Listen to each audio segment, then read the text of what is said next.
হরে কৃষ্ণ। সমস্ত বৈষ্ণব ভক্তবৃন্দের শ্রীচরণে কোটি কোটি দণ্ডবত প্রণাম।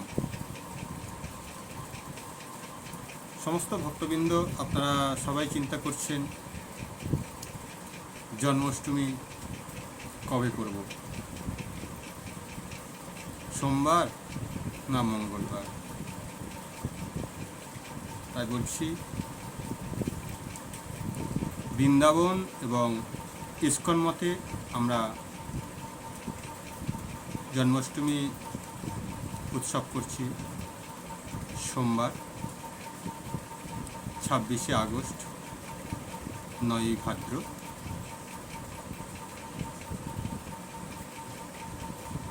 এবারে ইস্কন মতে বা বৃন্দাবন সবাই এই দিনেই জন্মাষ্টমী ব্রত উদযাপন করছেন এবং জন্মাষ্টমী উৎসব পালিত করছেন। তারপরের দিন শিল প্রভুপাদের আবির্ভাব তিথি আছে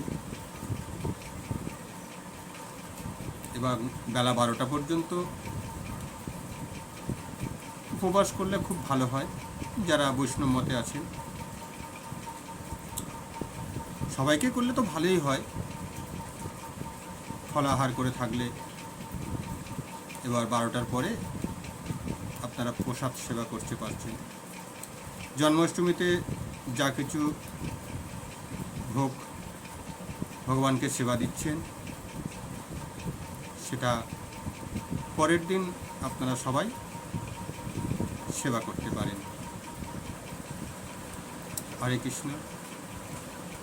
তাহলে জন্মাষ্টমী 26শে আগস্ট, সোমবার, 9ই ভাদ্র। হরে কৃষ্ণ। এই জন্মাষ্টমী পালন সবাই মিলে করলে খুবই ভালো হয়।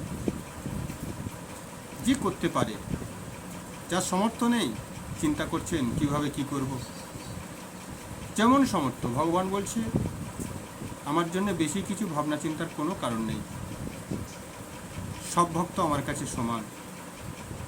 তোমার যদি সামর্থ্য না থাকে, তাহলে একটু ভগবান ক্ষীর খেতে ভালোবাসে, তাই একটু ক্ষীরের ভোগ সেবা দেবে, ব্যাস।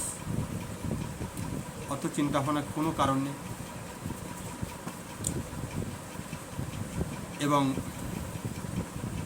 যার যা সামর্থ্য, কেউ 56 ভোগ তৈরি করতে পারেন। এবং এই ভগবানের জন্য কিছু করা, আমাদের এই সনাতন ধর্মের, আমরা যে এই মানব জীবন পেয়েছি,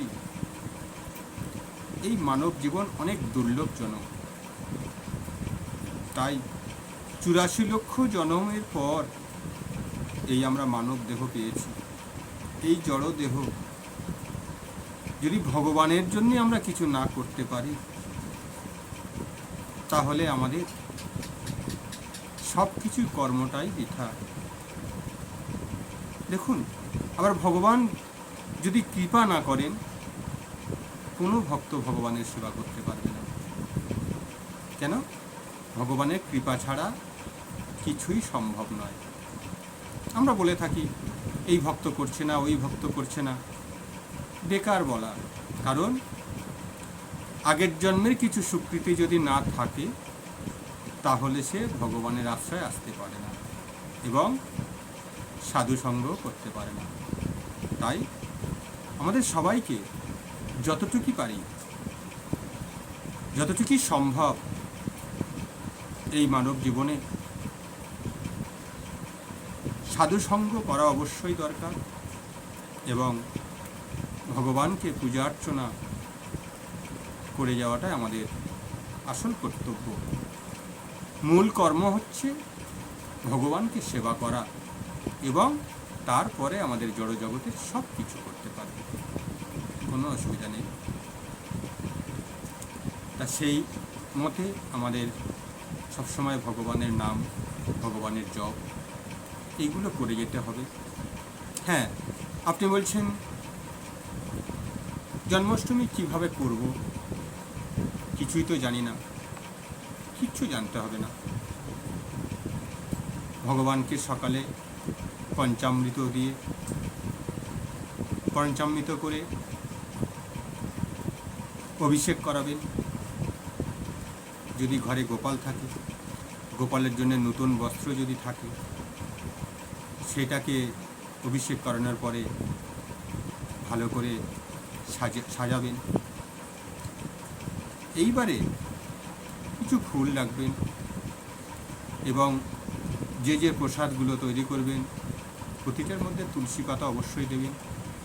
তুলসী পাতা ছাড়া ভগবান কোনো ভোগ গ্রহণ করেন না। প্রতিটা ভোগের মধ্যে অবশ্যই তুলসী পাতা দেবেন। এইবারে শ্রীকৃষ্ণের প্রণাম মন্ত্র সব কিছু রেডি করে নিয়ে শ্রীকৃষ্ণের প্রণাম মন্ত্র বললেন। হে কৃষ্ণ করুণা সিন্ধু দীনবন্ধু জগৎপথে গোপেশ গোপিকা কান্ত রাধা কান্ত নমস্তে। এটা 3 বার বলবেন। তারপরে শ্রী রাধা রানীর প্রণাম মন্ত্র বলবেন।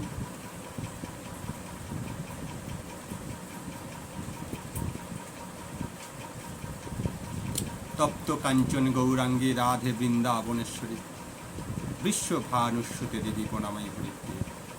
শ্রীমতী রাধা রানী জরঙ্গ কান্তি তপ্ত কাঞ্চনের মতো, যিনি বৃন্দাবনের ঈশ্বরী, যিনি মহারাজ বিশ্বভানুর দুহিতা এবং ভগবান শ্রীকৃষ্ণের প্রেয়সী, তার চরণ কমলে আমি আমার সশক্ত প্রণতি নিবেদন করি। এই মন্ত্রটি 3 বার উচ্চারণ করবেন এবং ঘণ্টা বাজিয়ে, শঙ্খ বাজিয়ে, ধূপ দীপ দিয়ে হরে কৃষ্ণ কীর্তনও করতে পারেন। হরে কৃষ্ণ নাম, হরে কৃষ্ণ ভজন করতে পারেন।